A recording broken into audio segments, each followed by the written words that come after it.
All right, so the first step to the high knee triangle is dealing with the stack.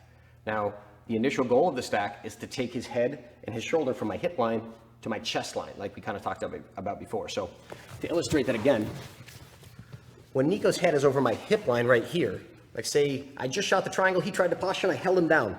Right here, if he stays here, congratulations, you found yourself an idiot.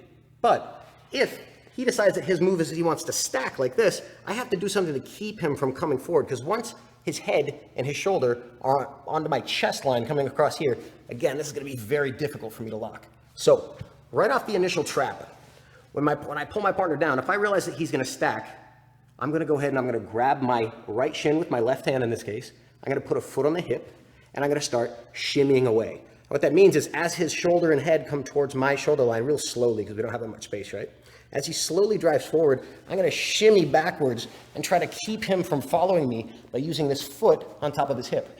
Now, as I shimmy back, once I realize that his head's back over my hip line again, that's when I'm going to come across and lock. Because now, if he decides to drive towards me, that's the wrong thing to do. That's how I'm going to get perpendicular and finish the triangle.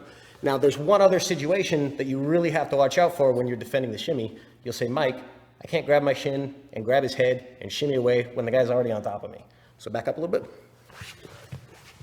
So if your partner already has you stacked up like crazy like this, believe me, grabbing your shin and trying to get your foot on the hip, it's going to feel real stupid.